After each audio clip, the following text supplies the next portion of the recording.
What's up? It's Marco, Sage of Soccer, and today I'll be talking about the U.S. men's national team U17 team's loss in the CONCACAF final to Mexico. And it was a good game, good play on both sides, but I think you have to take your cap to Mexico. They were just playing very well. A good performance there. On positive for the U.S., Barras looked very good. But man, that Mexico defense, especially for this age group, was looking very solid. That was impressive. But for the U.S. team, I think there's a good amount of positives we can take from this. A couple of good performances individually and a couple of decent things to grab from the team. Throughout this game, Mexico dominated for maybe not the majority of the game, but they definitely had the more dominant stretches. At the beginning of the game, they had a very good spell and translated that into the goal.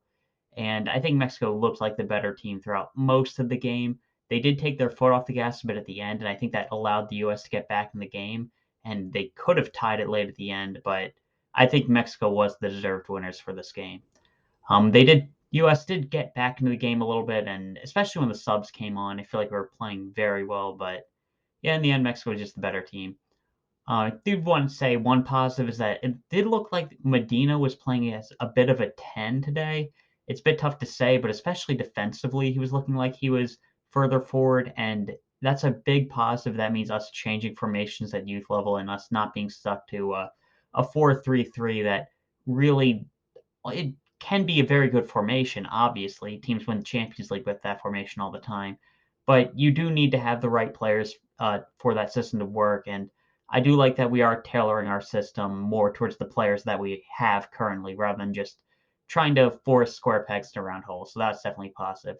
On the individual players, and it's going to sound like I'm on repeat again, but I was really impressed by Pedro Soma and Carol Figueroa again today. Though I will say that today was in a bit of a different way for both those players. For Soma, aside from very good play and possession, he had one pretty bad giveaway in like at the start of the first half. But I think defensively is more where he stood out. I said before that I wasn't sure if he could really play the six when the games get tough like this. But against the highest level of opposition we faced, I thought that he did very well in that defensive position. And I feel very confident about him in that spot moving forward. In addition, he got the goal off a header, a good cross by Aquino in that corner. And I think that he showed that he might have what it takes physically to play that six at the highest level. And that's a big positive for him, aside from the really good on ball play that we've seen from him throughout this entire tournament. And looking ahead to the next U20 cycle with the 2005s, there's a bit of a hole at that defensive midfield position, assuming that Obed Vargas is playing further forward, and you might see Pedro Soma in that spot. Then we have Carol Figueroa, who, unlike most games where he was in the box really causing havoc, today he didn't come up with a goal, but throughout the game he had to drop into the midfield a lot, and he was doing very well. Our midfield was being pretty passive today, so Figueroa dropping in there, and really he helped make things happen. And he was showing an on-ball ability that we need to see with our team, especially with how good our wingers have been recently. I think that having Figueroa showing that ability is very good. That he can play in. Well, he definitely wasn't a false nine. He could do that false nine role, and that was very good to see from him. And in addition, just the drive you saw from him today was just awesome to see. He really wanted to win this game, and he left it all on the field. And I'm really excited about him moving forward. Then for the rest of the team, Vasquez, not his most impressive game, but I've liked him throughout this tournament. I think he's going to be a key guy for us at the U17 World Cup. In addition to being left-footed, shows a lot of poise in the midfield, in that wing spot. I think he could play in the midfield. I'll get into that a bit later, but he was doing very well there. And I want to say his pressing has been pretty impressive. And not sure if that's just this being the level, but that is something you see out of Philadelphia Union players. So I wanted to bring it up. Then for the rest of the team, uh, Brian Romero, he was on that right wing, and I he hasn't been that effective, but I really like the attitude that he brings to the games, just trying to make something happen. And when he keep doing that as he continues to get better, if he keeps that attitude, I'll be really looking forward to seeing what he can do. And then Cruz Medina in the midfield, and you can see a couple of times where he's playing well. Same with Taha Brun. I think Brun more this game, but yeah, just not really doing too much. I think Mexico's overrunning us in the midfield. And with a position that we were expecting to be very strong heading into this tournament, I feel like midfield has somewhat underwhelmed. I think that's partially because of just at this level, it's very tough to be like a good technical player and to dominate a game. And with the field not being great, that can limit some technical players.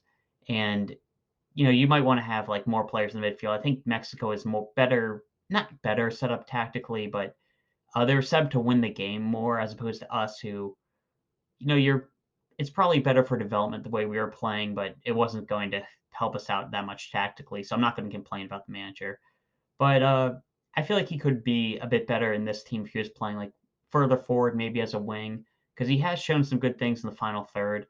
But in the midfield, he hasn't been controlling it that well. And I look at a David Vasquez, who's played very well this tournament. I know he plays a bit more in the midfield with the Philadelphia Union. You might want to try him there, maybe try an Aiden Harangi there, put Gill at right back permanently with this team.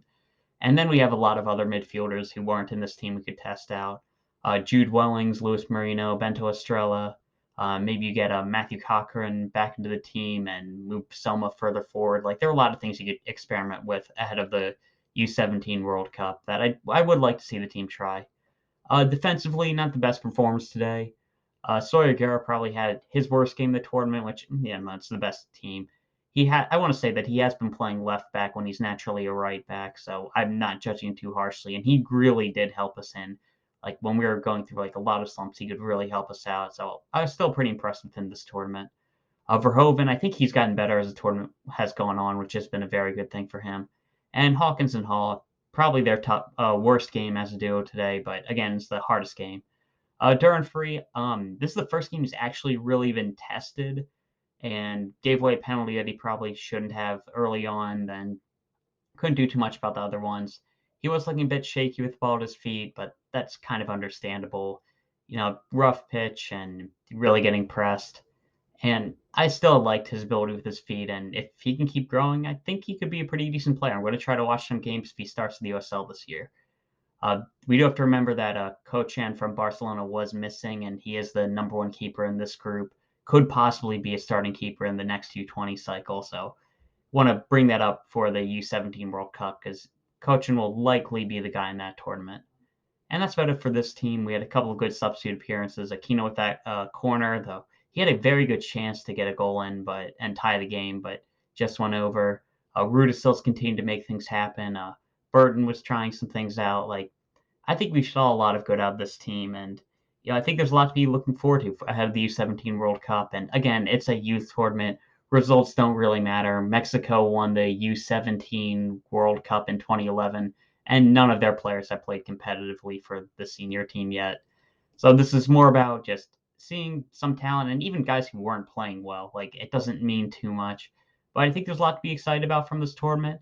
And a lot of players I'm looking forward to is watching them develop. Soma and Figueroa have been the two best in my opinion. I throw David Vasquez in there as well. And it's been a fun time covering this. Pretty soon, MLS season just got started. And we talk about how some prospects did in that game. And yeah, that's all I talk about. See ya.